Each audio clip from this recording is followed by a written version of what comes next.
시청자 여러분 안녕하십니까? 뉴스9 윤정호입니다. 윤석열 대통령에 대한 탄핵 심판이 막바지를 향해 가고 있습니다.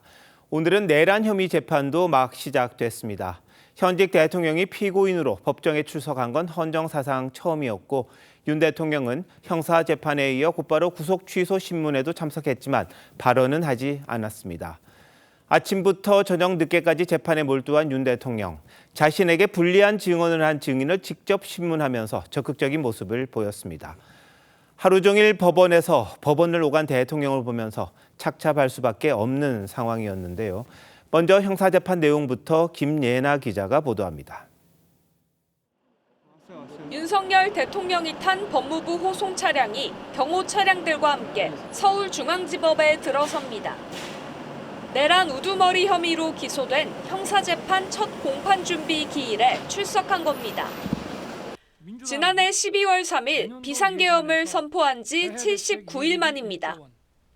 준비 기일은 향후 재판 진행을 위해 쟁점과 절차만 정리하는 날이라 출석 의무가 없지만 윤 대통령은 검은 정장에 빨간 넥타이 차림으로 자리를 지켰습니다. 재판장은 윤 대통령에게 언제든 자유롭게 발언할 수 있다고 했지만 윤 대통령은 침묵했습니다. 대신 변호인들이 검찰의 증거 기록이 7만 페이지에 달해 다 보지 못했다며 공판 준비 기일을 한 번 더 열어달라고 요청했습니다.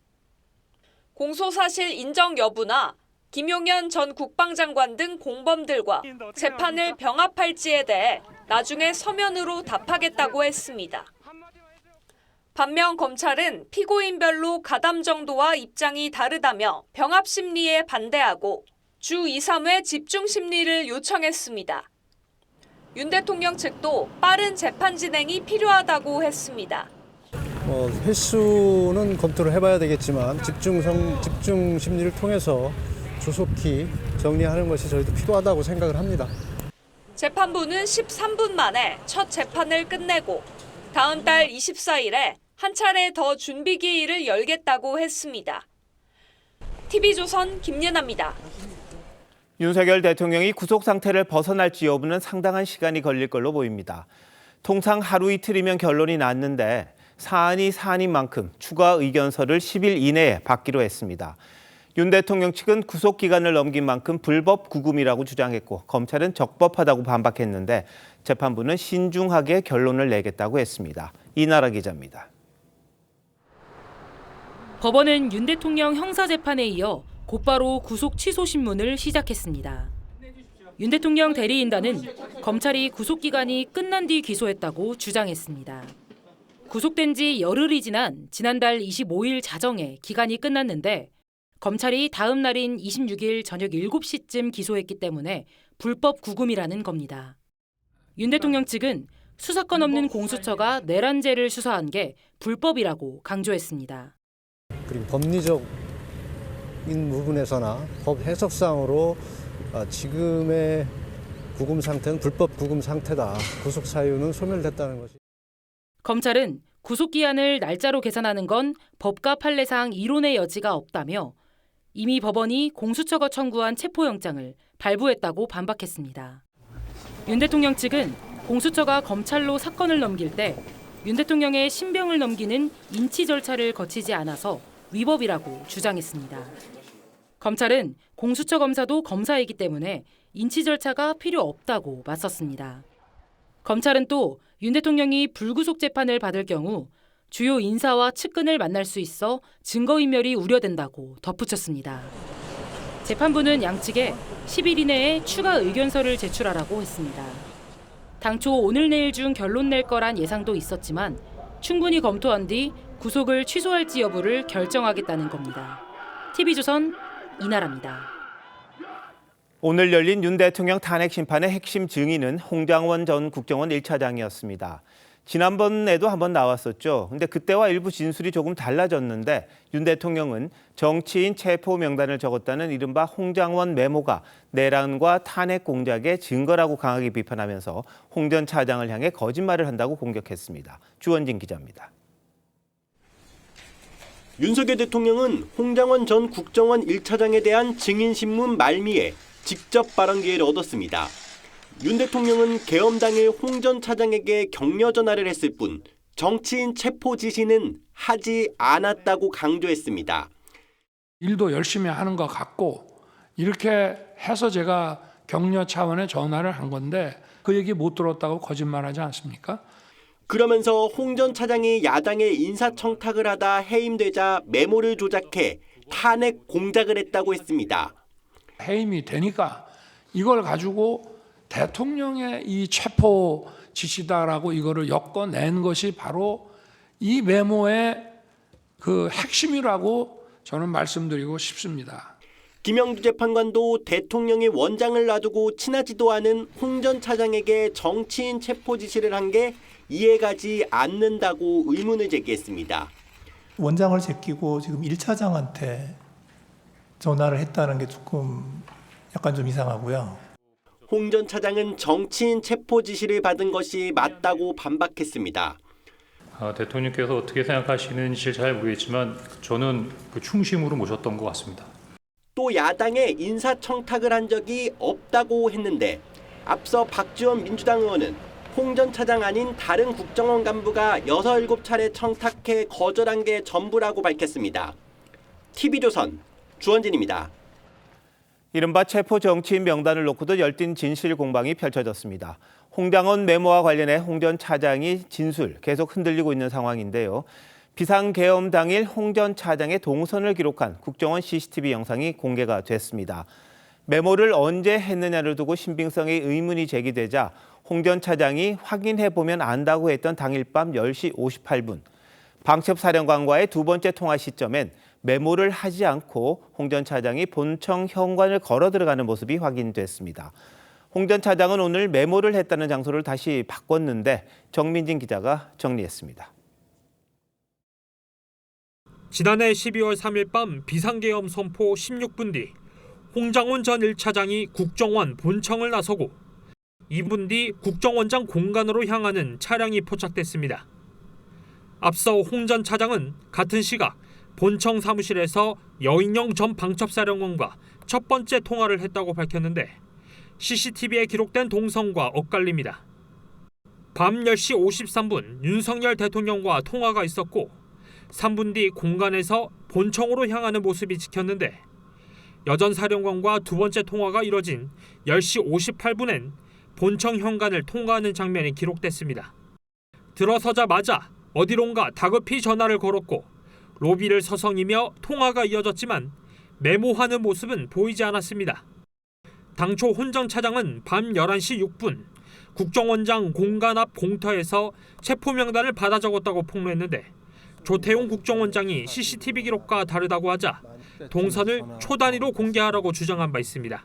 11시 6분이면 홍장원 차장은 거기가 아니고 그 청사에 있는 본인 사무실에 있었습니다. 결국은 10시 58분하고 11시 6분이거든요. 그럼 조태용 원장님, 저 10시 58분엔 어디 있었어요?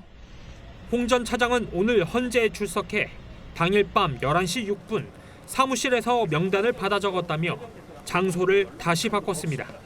TV조선 정민진입니다. 홍 전 차장은 발언 번복 논란에 대해 병원 입원 중에 검찰 조사를 받아 혼동이 있었다며 정정이 필요하다고 말했습니다. 투약한 상태라 정확히 진술하지 못했다는 건데 윤 대통령 측은 추운 겨울날 메모 장소까지 혼동하는 건 말이 안 된다고 지적했습니다. 여당에선 전 국민이 속았다고 홍 전 차장을 비판했습니다. 조성호 기자입니다. 헌법재판소에 출석한 홍장원 전 차장은 자신의 메모 증언과 CCTV 동선이 엇갈린 것에 대해 혼동이 있었다고 인정했습니다. 검찰에서는 진술했는데 지금 다시 한번 생각해보니 22시 53분과 23분의 내용이 조금 혼동된 부분. 2달 전 병원 입원 중 투약 상태에서 검찰 진술을 했다는 이유도 들었습니다. 당시에는 제가 검찰 조사 받을 때 병원에 입원한 상태에서 전화를 받았었고 병상에서 투약한 상태에서. 알겠습니다. 하지만 당일 10시 58분 여인영 방첩사령관과의 두 번째 통화는 공터에서 이뤄진 게 맞다는 입장을 고수했는데 본청 로비에 찍힌 CCTV 기록과 여전히 배치됩니다. 윤 대통령 측은 추운 겨울에 작성 장소를 혼동하는 건 말이 안 된다며 거짓 증언이라고 지적했습니다. 바깥에서 메모를 한다는 것은 극히 이례적이고 추운 상황이었을 수 있습니다. 그것을 장소를 혼동한다는 것은 말이 안 된다고 생각하지 않습니까? 국정원 CCTV 영상을 공개한 국민의힘은 홍 전 차장의 거짓말에 전 국민이 속았다고 했습니다. 진술이 뒤바뀌고 타인에 의해서 오염됐다는 증거만 차고 넘칩니다. 또 메모가 첫 공개된 지난해 12월 11일 이후 공개될 때마다 추가로 수정된 흔적이 있다며 작성 경위와 작성자가 불분명한 오염된 증거라고 주장했습니다. TV조선 조성호입니다. 오늘 헌법재판소 마지막 증인으로 조지호 전 경찰청장이 나왔습니다. 헌법재판소에 나가 있는 취재기자 연결해 보겠습니다. 한지은 기자, 증인신문 지금도 진행되고 있습니까? 네, 조지호 경찰청장에 대한 증인신문은 조금 전 끝났습니다. 흰색 마스크를 쓰고 파란 넥타이를 맨 조 청장은 다소 힘든 듯 숨을 내쉬기도 했습니다.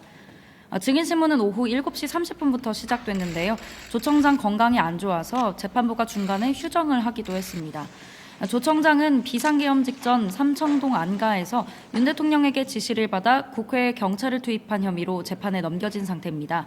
암투병을 이유로 2차례 불출석 사유서를 냈던 조 청장은 국회와 윤 대통령 측이 모두 증인으로 신청하고 헌재가 구인영장을 발부하자 입장을 바꿔 증언대에 섰습니다.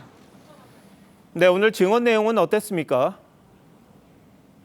네, 국회 측은 비상계엄 당일 삼청동 안가에서 어떤 지시를 받았는지 또 김용현 전 장관에게서 문건을 받았는지 등을 물었는데요. 하지만 조 청장은 대부분의 질문에 형사재판을 받고 있어 공소사실과 관련된 사안은 말하기 어렵다며 답을 하지 않았습니다. 윤 대통령 측 질문에도 마찬가지였는데요. 다만 계엄 해제 후 윤 대통령이 전화로 수고했다고 격려하는 말을 듣고 뼈 있는 말로 이해했다는 검찰 조서 내용에 대해선 있는 그대로 격려의 의미로 이해했다는 취지로 답했습니다. 윤 대통령 측은 건강 상태가 악화된 조 청장이 구치소와 병실에서 50시간 넘게 조사받은 사실을 공개하며 선망 증세는 없었냐고 묻기도 했는데요. 조 청장은 쉬는 시간이 있었다며 조사에 응할 수 있는 건강 상태였다고 했습니다. 헌법재판소에서 TV조선 한지은입니다. 윤 대통령 탄핵 심판에서 가장 중요한 쟁점 중 하나가 국무회의를 제대로 거쳤느냐입니다. 증인으로 나온 한덕수 국무총리는 그날 회의는 평소와는 달랐지만 적절성 여부는 재판에서 가려달라고 즉답을 피했습니다. 계엄 선포가 경제에 부정적 영향을 미칠 거라고 반대했다고도 했는데 야당의 줄 탄핵도 비판했습니다. 윤재민 기자입니다. 국회 측은 증인으로 출석한 한덕수 총리에게 계엄 전 국무회의를 거치지 않아 위법이라는 답을 이끌어내려 했습니다. 비상계엄과 관련하여 국무회의 모임은 위와 같은 절차를 전혀 거치지 않았고 심의 절차를 거쳤다고 볼 수 없으며 의안도 없었죠. 반대로 윤 대통령 측은 당시 실질적인 국무회의가 있었던 것 아니냐고 물었습니다. 국무위원들도 속속 도착을 해서 함께 비상계엄에 대한 논의를 하고 의견을 개진을 하였습니다. 실질적인 국무회의가 이루어진 것이라고. 한 총리는 당시 회의가 절차상의 흠결이 있었다면서도 국무회의로 볼 수 있는지는 사법부가 판단할 문제라고 했습니다. 그 부분이야말로 개인이 판단할 일은 아니라고 생각하고 수사 절차와 사법 절차를 통해서 판단돼야 한다고 생각합니다. 한 총리는 야당의 감행 예산 일방 처리, 줄 탄핵 소추, 입법 독주 등에 대해선 강하게 비판했습니다. 탄핵 29건이 발의가 됐습니다만 그 29건이 국민의 눈높이하고 반드시 맞는지 그거는 또 역시 그 정치권이 한번 아주 심각하게 이 문제를 논의를 해보고.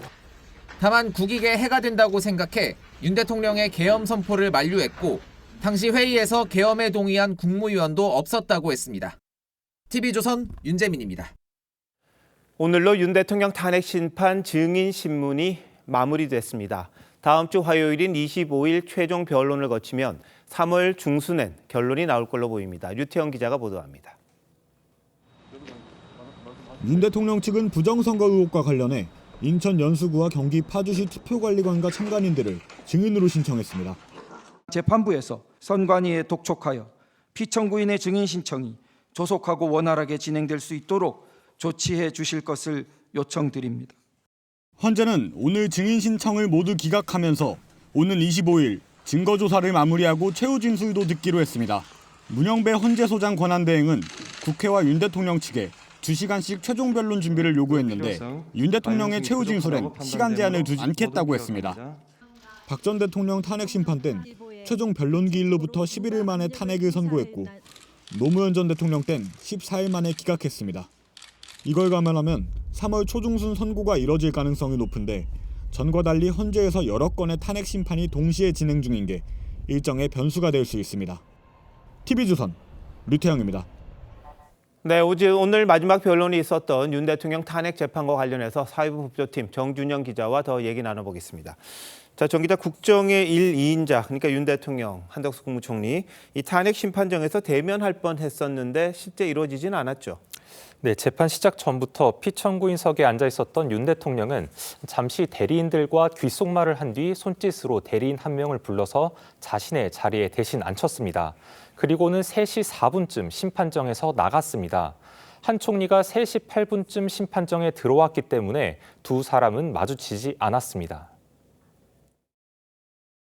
네, 총리께서 증언하시는 것을 대통령이 지켜보시는 모습이 좋지 않고 국가 위상에도 좋지 않다고 해서 윤 대통령은 홍장원 전 국정원 1차장 증인신문 때 심판정에 돌아왔습니다. 네, 한 총리가 계엄 선포 전에 국무회의가 있었는데 이것이 적법했냐 여기에 대해서 확답을 안 했잖아요. 그랬더니 김형두 재판관이 직접 신문을 했죠. 네, 방금 전 리포트에서 보신 대로 국회와 윤 대통령 측은 어떻게든 한 총리로부터 유리한 답변을 들으려고 애썼지만 큰 소득이 없었습니다. 그러자 김형두 재판관이 직접 나섰습니다. 이 자리가 바로 사법적 판단을 하는 곳이라며 한 총리의 개인적 의견을 밝혀달라고 했습니다. 저희가 듣고 싶은 건 뭐냐면 그냥 그 증인의 개인적인 느낌, 그걸 듣고 싶은 거예요. 그러자 한 총리는 국무회의가 아닌 것으로 본다면서도 개인 의견을 밝히는 건 부적절하다고 덧붙였습니다. 네, 자, 오늘 가장 치열한 공방은 홍장원 전 국정원 1차장 증언 때가 아니었나 싶은데요. 윤 대통령이 변호인들에게 여러 차례 귓속말을 하는 장면이 나왔죠? 네, 그렇습니다. 윤 대통령 측은 홍장원 메모의 신빙성을 집요하게 공격했습니다. 이때 윤 대통령은 변호사들에게 메모를 건네면서 질문 방향을 잡아주기도 했습니다. 앞에서 이건 미친 짓이다 하고 적다 말았다고 했는데 굳이 이 메모를 다시 정서시킨 이유는 무엇입니까? 그리고 지난번 변론에서 국회 측이 공개한 조태용 국정원장과 김건희 여사 간 문자 메시지에 대해서도 직접 언급했습니다. 원래 휴대폰을 다 없애버렸기 때문에 저는 그 통화 내역이 어떤 건지 사실 좀 궁금합니다.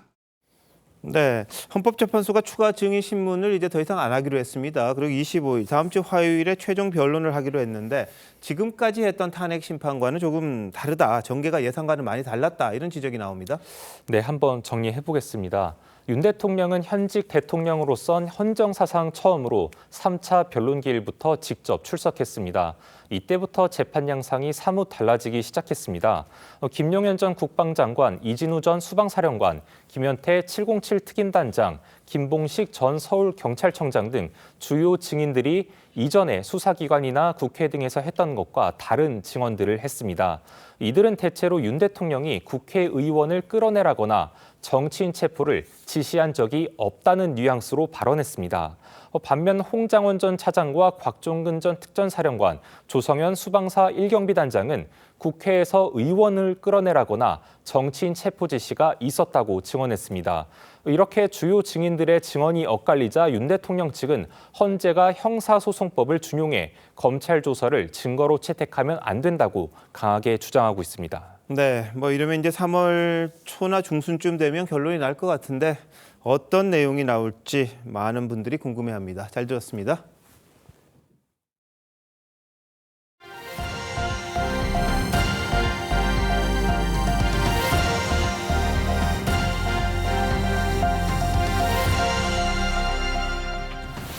윤석열 대통령 국민변호인단이 이 시각 광화문에서 지지 집회를 열고 있습니다. 취재기자 연결해 자세히 알아보도록 하겠습니다. 자, 이낙원 기자, 집회가 아직도 진행 중입니까? 네, 저녁 7시부터 시작된 대통령 국민변호인단 2차 집회는 이제 막바지를 향해 가고 있습니다. 연단에 오른 청년들은 윤 대통령의 업무 복귀를 촉구했습니다. 우리 윗세대가 지켜오신 자유민주주의 계엄령이라는 확성기를 통해 저희에게 전달되었습니다. 석동현 변호사는 세대 통합을 통해 탄핵 반대 흐름을 확산시키겠다고 말했습니다. 윤 대통령 국민변호인단은 가입 시작 17일째인 오늘 가입자 18만 6천 명을 기록했다고 밝혔습니다. 오늘 낮에도 탄핵 찬반 집회가 열렸죠. 네, 오늘 오전 윤 대통령 형사재판이 진행된 서초동 법원 앞과 탄핵 심판이 진행된 헌법재판소 앞에서는 탄핵 찬반 양측의 집회 열기가 뜨거웠습니다.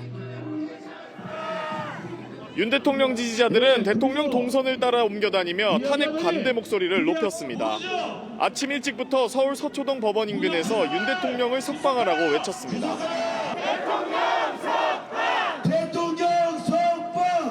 낮 12시쯤부터는 헌재 인근에서 문영배 대행을 비판하며 탄핵 반대를 촉구했습니다. 문영배 사퇴! 저녁 7시부터는 탄핵을 촉구하는 시민단체가 안국역 주변에서 맞불 집회를 열었습니다. 내란 정권들이 모조리 단죄하자! 경찰은 만일의 사태에 대비해 집회 현장에 48개 기동대 3천여 명을 투입했습니다. 지금까지 서울 광화문 앞에서 TV조선 이낙원입니다. 윤 대통령 탄핵 심판이 끝을 향해 가선지 여야 정치권도 장외 여론전에 적극 나서고 있습니다. 부산, 광주에 이어 대전에서 열리는 탄핵 반대 집회에 장동혁 의원 등 국민의힘 일부 의원들이 참석할 예정입니다. 민주당은 이번 주말 비상계엄 사태 이후 당이 주관하는 첫 집회를 헌법재판소 인근에서 열기로 했습니다. 전정원 기자의 보도입니다. 민주당 지도부가 오는 22일 헌재가 있는 안국역 인근에서 윤석열 대통령 탄핵을 촉구하는 대규모 집회를 엽니다. 시민단체 주관 집회에 참석하는 형식으로 진행해왔던 민주당이 직접 집회를 주최하는 건 비상계엄 사태 이후 처음입니다. 당 지도부와 수도권 당원들이 참석할 예정인데 이재명 대표는 아직 참석을 검토 중입니다. 윤석열은 헌법 수호 의지가 없음이 확인되지 않았습니까? 파면해야 할 이유는 이미 차고 넘칩니다. 민주당은 내란이 종식되는 중요한 국면에서 당의 에너지를 결집시켜야 한다는 당원들의 요구가 있었다고 설명했습니다. 탄핵 심판이 막바지를 향해 가면서 헌재의 신속한 심리를 촉구하려는 의도도 있는 걸로 보이지만 가능한 장소를 선택한 것뿐이라고 선을 그었습니다. 지난주 광주에서 탄핵 반대 집회를 열었던 보수단체는 이번 주말엔 대전으로 장소를 옮깁니다. 한때 친한동훈계로 꼽혔던 장동혁 의원과 일부 의원들이 참석해 헌재 탄핵 심판의 절차적 문제를 지적하겠다는 계획입니다. 당 지도부는 여전히 개인 차원이란 입장입니다. 졸속적이고 불공정한 재판 진행과 정치적 편향성 등 많은 국민들이 의문을 가질 수밖에 없는 일들이 연이어 발생하고 있습니다. 오는 3일절엔 서울 광화문 등지에서 양측 모두 총력 집회를 예고하고 있는 만큼 이번 주말 집회가 일종의 사전 집회 성격이 될 것으로 보입니다. TV조선 전정원입니다. 민주당이 중도 보수 정당이라고 규정한 이재명 대표가 오늘은 기업 감세를 시사했습니다. 복지를 위한 정부의 적극적 지출을 강조하면서도 근로소득세 감면에 이어 기업까지 포함시키겠다는 겁니다. 재원을 어떻게 마련하겠다는 건지 논란이 일 수밖에 없는데 비명계는 이 대표의 중도 보수 발언을 집요하게 파고들고 있습니다. 황정민 기자가 보도합니다. 현대자동차 아산 공장을 찾은 민주당 이재명 대표가 이동석 현대차 사장과 악수를 나눕니다. 이 대표는 간담회 자리에서 기업의 성장이 나라 경제 성장의 전부라며 기업의 중요성을 강조했습니다. 국내 생산 기업의 세액 공제를 확대해야 한다며 감세 가능성도 시사했습니다. 기업 성장을 통해서 일자리도 만들어지는 것이니까 기업 성장이 경제 성장에 우리가 많은 관심을 가지고 지원하고. 중도 보수 발언 논란에도 외연 확장 행보를 이어가며 정면 돌파에 나선 거란 해석이 나왔습니다. 하지만 비명계를 중심으로 이 대표 발언에 대한 반발은 잦아들지 않고 있습니다. 오선의 이인영 의원은 민주당은 국민의힘이 아니라고 했고 김부겸 전 총리는 당의 정체성을 대표 혼자 규정하는 건 월권이라고 지적했습니다. 자칫 잘못하다간 진보 섹터를 완전히 없애버리는 효과를 의도치 않게 발생시킬 수도 있다. 친명계는 과거 김대중, 문재인 전 대통령도 민주당을 중도 우파, 보수 정당으로 규정했다며 이재명만 틀렸다는 거냐고 반박했습니다. 김구두 선생님이나 또는 조병옥 신익희 선생들이 진보 혁신운동한 게 아니거든요. 김부겸 전 총리에게 좀 우리 한국의 정당사를 한번 쭉 보셨으면 좋겠어요. 네. 보수냐 진보냐 당의 정체성을 둘러싼 논쟁이 친명 비명 간 계파 갈등으로 확산되는 모양새입니다. TV조선 황정민입니다. 국민의힘은 위장 전입, 영토 침공이란 표현을 써가며 이재명 대표의 중도 보수 발언을 계속 비판하고 있습니다. 하지만 당내 일각에선 비난만 하다가 완전히 오른쪽으로 몰려 입지가 줄어드는 건 아닌지 우려하는 목소리도 나왔습니다. 무슨 얘기인지 이태희 기자가 보도합니다. 이재명 대표의 중도 보수 발언에 대한 공세엔 국민의힘 지도부는 물론 잠재적인 대권 주자들도 가세했습니다. 이 대표가 표를 노리고 진심이 아닌 발언을 꺼내고 있다며 말이 아닌 행동으로 평가받으라고 지적했습니다. 우리 당 정책의 껍데기만 베끼고 있습니다. 영혼 없는 C급 짝퉁에 불과할 것입니다. 시장 경제라는 탈을 쓴 포퓰리즘 정책에 불과합니다. 한마디로 중도 보수 우파로의 위장 전입입니다. 이 대표가 중도 보수라면 파리도 세다. 그럴 거면 국민의힘에 입당하라는 조롱 섞인 비판도 쏟아졌습니다. 다만 당내에선 이 대표가 갑자기 중도 보수론을 꺼내든 배경을 들여다보고 차분히 대응해야 한다는 지적도 나왔습니다. 유승민 전 의원은 이 대표가 호적을 펴면서까지 중도 보수 공략에 나섰는데 우리는 무엇을 대비하고 있느냐고 했고, 신지호 전 전략기획부총장도 국민의힘을 극으로 몰아 괴멸시키겠다는 것이라며 해프닝으로 치부해선 안 된다고 우려했습니다. 과감하게 이러한 표현들을 하면서 실질적으로 보수정당인 국민의힘을 더 우측으로 밀어넣겠다. 지지층 결집에 집중하는 사이 중도층 선점을 놓쳤다는 건데 탄핵 심판 전까진 보수 결집에 집중해야 한다는 반론도 적지 않아 당내 신경전이 불가피할 전망입니다. TV조선 이태희입니다. 명태균 씨와 오세훈 서울시장 간 진실 공방이 치열합니다. 앞서 명 씨가 서울시장 보궐선거 과정에서 오 시장을 4차례 만났다고 주장했는데 오 시장 측이 부인했었죠. 그러자 명 씨가 이번엔 만난 식당을 구체적으로 언급했습니다. 오 시장 측은 제2의 생태탕이라고 또다시 강하게 반박했습니다. 장용욱 기자입니다. 서울 광진구의 한 중식당. 명태균 씨 측은 서울시장 보궐선거를 앞둔 지난 2021년 초 이곳에서 당시 오세훈 후보를 만났다고 주장했습니다. 당협 사무실 대각선 50m쯤 되는 곳에 중국집이 하나 있습니다. 제가 듣기로는 이 첫 번째 만남의 장소라고. 명 씨 측은 다른 식당도 언급하며 명 씨가 오 시장을 4번 만나 서울시장 선거를 도왔다는 주장을 되풀이했습니다. 청국장집에서도 만나거든요. 그다음에 또 짱어집에서도 만나요. 명 씨는 또 시골에서는 돼지를 잔칫날 잡는다며 조기 대선이 확정되면 오세훈 홍준표를 사기와 정치자금법 위반으로 고소하겠다고도 전했습니다. 오 시장 측은 거짓으로 드러난 제2의 생태탕을 만들고 있다고 반박했습니다. 보궐선거 당시 오 후보 처가 관련 의혹을 제기했던 내곡동 생태탕집 아들의 인터뷰가 거짓으로 드러난 것과 같다는 겁니다. 오 시장 측은 또 중식당에서 만난 건 맞지만 명 씨가 쫓겨나기 이전의 상황을 나열해봐야 문제가 되는 미공표 여론조사가 나타나지 않는다고 강조했습니다. 김영선 의원 소개로 함께 왔는데 그때 함께 와서 2번까지 만난 건 제가 기억을 합니다. 오 시장 측은 허무맹랑한 옥중 막말이 보도되는 상황이 개탄스럽다며 검찰에 명 씨 등을 사기죄로 고소한 사건을 신속히 수사해달라고 촉구했습니다. TV조선 장용욱입니다. 최근 경기 수원과 화성에서 한 임대인으로부터 보증금을 돌려받지 못했다는 임차인들의 고소가 잇따르고 있습니다. 이 임대인은 150채가 넘는 다세대 주택을 소유하고 있는데 대부분 경매에 넘어가거나 가압류된 상태입니다. 김준석 기자의 단독 보도입니다. 경기 수원의 한 다세대 주택. 이곳에 사는 한 세입자는 지난해 12월 전세 계약이 끝났지만 보증금을 돌려받지 못하다 청천벽력 같은 소식을 들었습니다. 21가구가 살고 있는 건물이 통째로 경매에 넘어간 겁니다. 12월 중순쯤에 경매에 넘어갔다는 안내장을 받았어요. 임차인들끼리 오픈카톡방을 운영해서 거기서 다 같이 만남을 가지면서 서로 정보 교류하고 30여 가구가 살고 있는 화성의 이 다가구 주택도 경매에 넘어갔습니다. 저희도 다 배당료도 신청 넣었고 지금 상황이 너무 안 좋아서 지금 전기도 끊긴다고 하고. 두 건물을 소유한 임대인은 60대 김모 씨. 이외에 12개의 건물을 더 가지고 있습니다. 모두 다가구나 다세대 주택이 들어있는데 총 150가구가 넘습니다.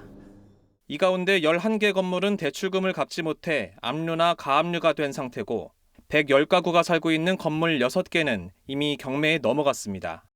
매매 양도 차익이 있어서 그것 가지고 이쪽 보증금도 받고 하려고 했는데 딱 그 건물까지 가압류를 시켰어요. 김 씨는 건물 한 채를 여러 부분으로 나눈 뒤 각각에 대해 대출을 받았습니다. 이른바 쪼개기 대출입니다. 전체 대출로 잡힌 근저당 금액은 수백억 원에 이릅니다. 하지만 임차인들은 등기부등본을 확인해도 이를 정확히 알 수 없었습니다. 선순위 근저당이라고 하는데요. 그런 경우에는 세입자가 어떤 전세권 등기를 했든 우선 변제권이 있든 후순위가 되게 됩니다. 임차인 40여 명은 김 씨를 사기 혐의로 경찰에 고소했습니다. TV조선 김준석입니다. 우리나라를 비롯해 전 세계에 마약을 유통한 국제조직 총책을 우리 국정원이 검거했습니다. 이 조직은 연인처럼 접근하는 이른바 로맨스 스캠 방식으로 마약 운반책을 구했습니다. 홍현주 기자입니다. 국정원과 공조한 나이지리아 마약법 집행청 요원들이 은신처를 급습합니다.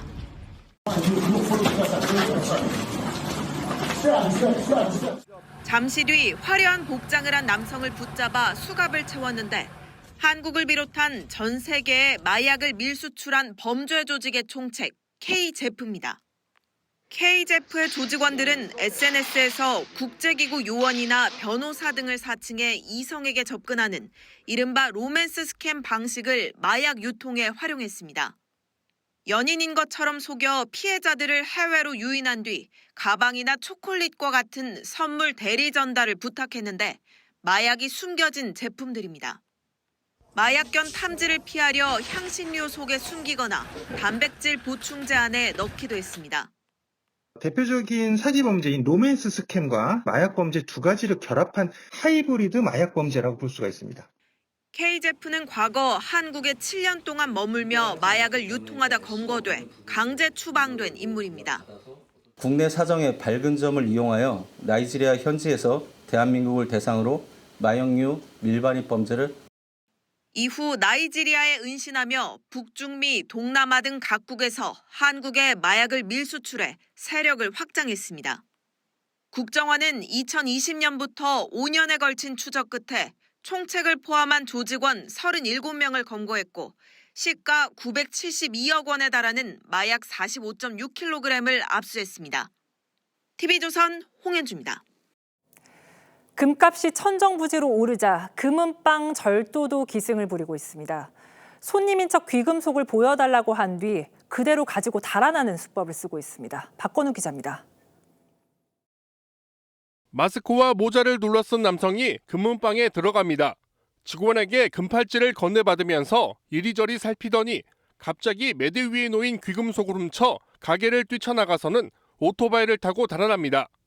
사흘 뒤 오토바이를 탄 남성은 순찰차의 추격을 받자 요리조리 피해 달아납니다.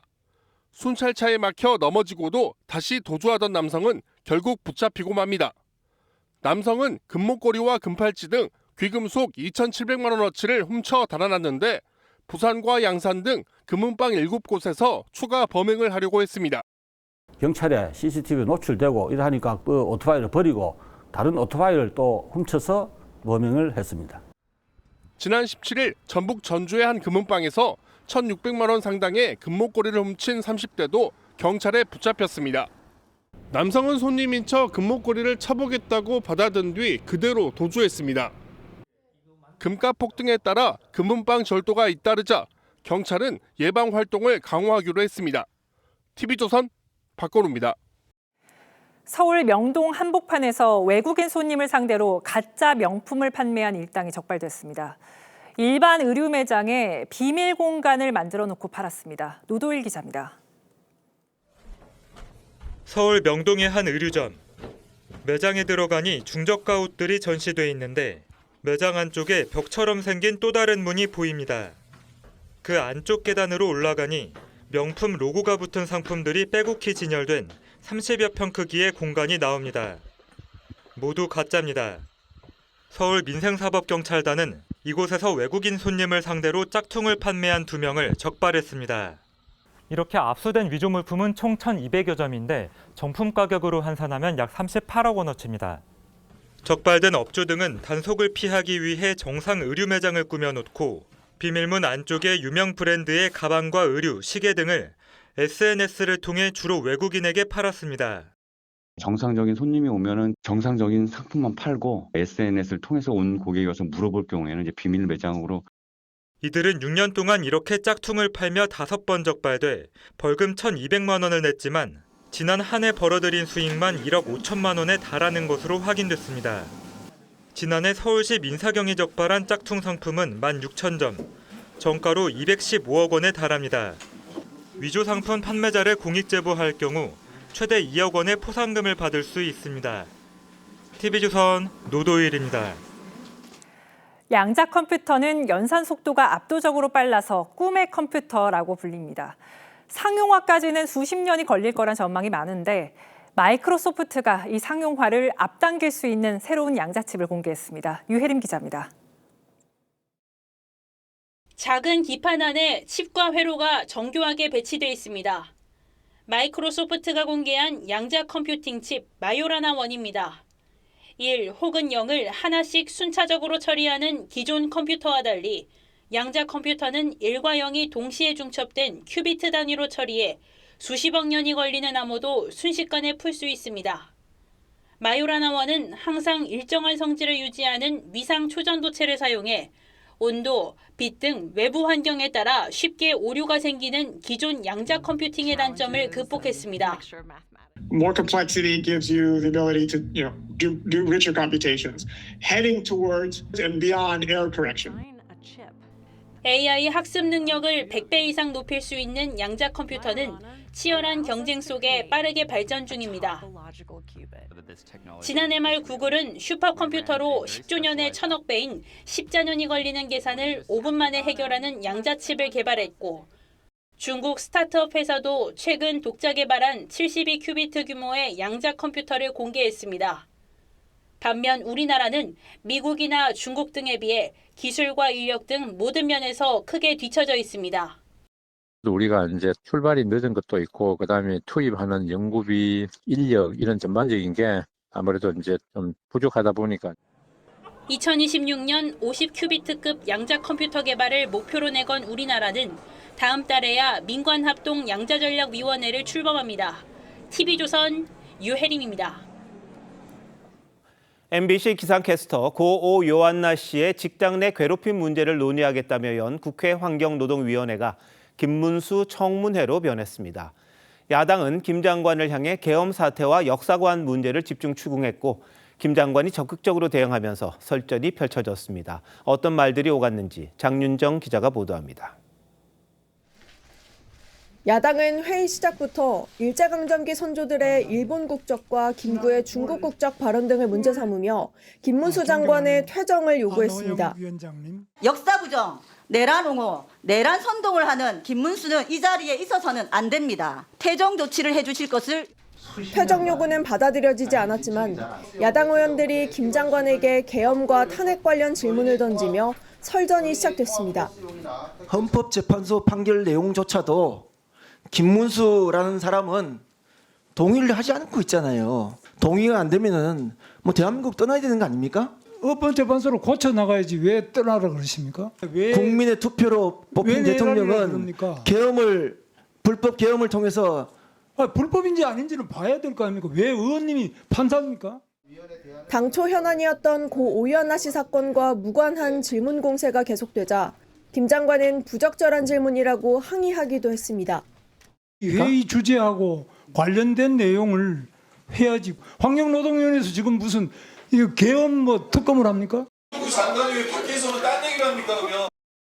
김 장관은 대선에 출마하느냐 야당 의원 질문은 윤석열 대통령 탄핵 심판이 기각되길 바란다며 아직 고려하고 있지 않다고 답했습니다. TV조선 장윤정입니다. 민주당 박지원 의원이 북한을 핵 보유국으로 인정해야 한다고 주장해 논란입니다. 트럼프 2기 정부도 북한에 대한 완전한 비핵화 원칙을 재확인한 바가 있었죠. 그런데 왜 그러는 건지요? 민주당은 개인 의견일 뿐이라고 진화에 나섰지만 국민의힘은 북한의 지령이냐고 비판했습니다. 차정승 기자입니다. 민주당 박지원 의원이 국회 한반도 평화포럼에서 무책임한 핵 무장론으론 국제사회의 지지를 얻을 수 없다며 한반도 비핵화를 위한 3단계를 제시했습니다. 북핵 능력이 고도화된 상황에선 북한이 핵 보유국임을 인정하고 대화를 시작해야 한다는 게 핵심으로 2단계로 핵 확산 금지 조약에 가입을 유도하고 3단계에선 미국과 수교를 맺도록 한다는 겁니다. 트럼프 대통령과 김정은의 대화가 시작될 경우 패싱당하지 않기 위한 방법이라고도 했습니다. 앞으로 90일 후에 새로운 정부가 탄생되면은 남북 관계를 적극적으로 개입해서 노력할 수 있는 기회를 우리 야권이 포착해야 돼. 포럼엔 국방위 소속 박선원 의원을 비롯해 야권 의원 30명이 참여하고 있습니다. 하지만 이 같은 단계적 비핵화로는 북한의 핵 개발 시간만 벌어졌다는 비판을 받으며 사실상 폐기됐습니다. 민주당은 개인 발언일 뿐 한반도 비핵화 원칙엔 변함이 없다고 선을 그었고 국민의힘은 국민의 대표인 의원이 맞느냐며 북한의 지령이 아닌가 하는 의심이 든다고 비판했습니다. 이런 가운데 한미는 트럼프 2기 정부 들어 처음으로 북한이 가장 두려워하는 전략자산 B-1B 랜서가 참가한 연합 공중훈련을 실시했습니다. 국방부는 북핵 위협에 대한 대응 능력을 보여준 거라고 밝혔습니다.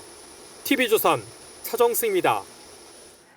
우크라이나의 포로로 붙잡힌 북한군 병사 인터뷰 어제 전해드렸는데 또 다른 북한군 병사 인터뷰도 조선일보가 공개했습니다. 이 병사는 21살 백모 씨로 처음 붙잡혔을 때보다 건강을 회복해서 앳된 모습을 하고 있었습니다. 백 씨는 살았다는 안도감보다 포로가 됐다는 압박감이 더 크다면서 파병 참상을 고스란히 털어놨습니다. 김자민 기자입니다. 지난달 11일 우크라이나군은 코수염을 기르고 양손에 붕대를 감은 북한군 포로 21살 백모 씨의 모습을 공개했습니다. 이달 다시 만난 백 씨는 통통하게 볼살이 올라 앳된 얼굴이었습니다. 만일의 경우를 대비해 손에 묶어놨던 붕대도 풀었습니다. 지금은 이제 그런 생각 안 하죠. 4년 전 군에 입대한 백 씨는 지난해 12월 폭풍군단 소속으로 러시아로 보내졌습니다. 또 다른 포로 리모 씨가 증언했듯 실전처럼 훈련을 받는다는 설명뿐이었습니다. 어쨌든 난생 처음으로 외국에 왔으니까 전투 참가하기 전까지 그런 붕뜬 마음이랄까. 전투에 투입된 지 이틀 만에 왼쪽 정강뼈에 총상을 입은 뒤 숲을 사이 숨어 있다가 우크라이나군에 붙잡혔습니다. 안도감이라는 것보다도 어쨌든 내가 털어냈으니까 그 정신적 그 압박감이 더 컸습니다. 고향으로 돌아가지 못하면 한국행도 고려하고 있다고 말했지만 홀로 남은 어머니가 마음에 걸린 듯 말끝을 흐렸습니다. 내 단계에서 생각할 때는 부모님들 소식도 모르고 이렇게 나만 행복해가지고 또 마음에 걸리고. 북한군 포로 2명은 방 하나 건너 수용돼 있지만 서로의 존재는 모르는 것으로 확인됐습니다. TV조선 김자민입니다. 러시아의 침공으로 시작된 우크라이나 전쟁 종전 협상이 미국과 러시아 주도로 이루어지면서 미국과 우크라이나의 분위기가 심상치 않습니다. 트럼프와 젤렌스키 두 대통령은 상대를 향해 거친 발언을 쏟아내고 있고 푸틴 러시아 대통령은 상대적으로 느긋한 모습입니다. 신은서 기자입니다. 미뤄간 대화로 종전 협상에서 배제되자 젤렌스키 대통령은 유감을 표했습니다. 그러자 트럼프 대통령은 젤렌스키가 지지율 4% 대통령이라며 우크라이나를 탓했습니다. years. You should have ended it 3 years. You should have never started it. You could. 이에 젤렌스키는 국민 58%가 자신을 신뢰한다고 반박했고 히토류 지분 50%를 달라고 한 트럼프의 요구에 나라를 팔지 않겠다고 일축했습니다.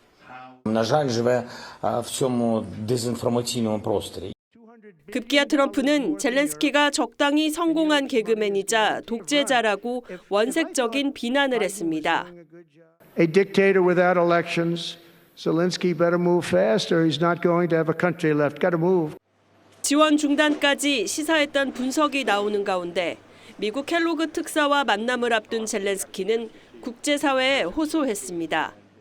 бути з Путіним чи з миром. Варто вибрати мир. І дякую. Я дякую всім за підтримку.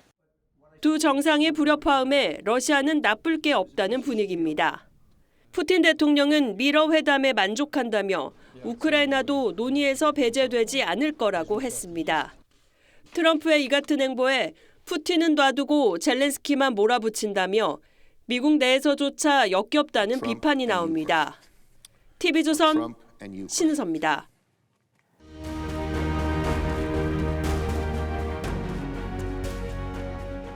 The American people don't know what's best for them. I do. They're like little children. Teach them right from wrong. 냉혹한 미국 정치의 이면을 그린 드라마 하우스 오브 카드입니다. 가난한 집안 출신으로 권모 술수에 능한 야심찬 하원 의원 프랭크 언더우드가 마침내 대통령이란 자리에 오릅니다. 높은 자리에 올라선지 국민은 가르쳐야 한다는 독선에 사로잡힙니다. 앞으로 대한민국은 민주당이 중도 보수 정권으로 오른쪽을 맡아야 됩니다. 이 우리가 진보 정권이 아니에요. 이재명 민주당 대표가 민주당이 중도 보수를 맡아야 된다고 합니다. 그러면서 국민의힘이 극우 보수가 돼간다고도 품평했습니다. 하지만 민주당 역사에서 정체성 논쟁은 여러 번 있었지만 진보를 부인한 건 처음입니다. 잠재적 경쟁 주자들이 일제히 나서 민주당의 정체성을 하루아침에 바꿀 수는 없다. 정체성을 혼자 규정하는 건 월권이자 비민주적이라고 비판합니다. 여권에선 검사 사칭에 이은 보수 사칭, 민주당이 보수면 파리가 새라는 비아냥까지 나왔습니다. 이 대표의 또 다른 변신은 중산층, 한강벨트의 비토 정서를 완화시키기 위한 것으로 보입니다. 그런데 최근 우클릭하는 듯하다 다시 왼쪽으로 돌아선 오락가락 행보가 얼마나 신뢰를 받을지는 의문입니다. 세상이 바뀌고 상황이 바뀌었는데도 변하지 않으면 그런 거를 바보라 그럽니다. 바보. 상황이 바뀌면 당연히 바뀌어야죠. 이념과 진영이 밥 먹여주지 않는다면서 실용주의를 강조하기도 했는데 실용주의에도 여러 가지 종류가 있는 겁니다. 니체는 선악을 넘어서해서 이렇게 말합니다.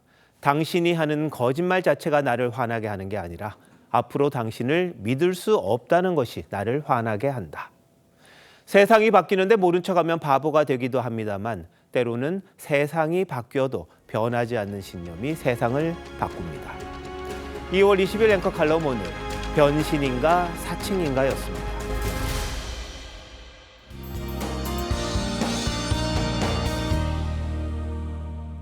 주말까지 강한 바람과 함께 강추위가 이어지겠습니다. 서울의 최저기온이 영하 7도, 체감온도는 영하 10도를 밑돌겠고요.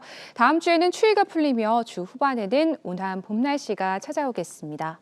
중부와 경북 북부 내륙을 중심으로 한파특보가 발효 중이고 동파 위험도 경고 단계 보이고 있습니다.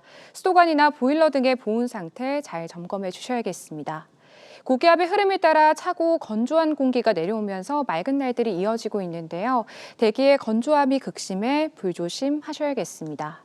내일 이른 아침 서해안과 제주 산지에 눈이 날리겠고 모레까지 울릉도와 독도에 많은 눈이 예상됩니다. 그 외 지역은 대체로 맑겠습니다.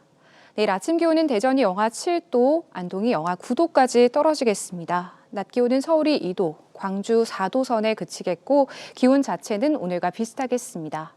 주말 동안 충남과 호남, 제주에 눈과 비가 내리겠습니다. 날씨였습니다. 2월 20일 목요일 뉴스9 마칩니다. 시청해주신 여러분 고맙습니다.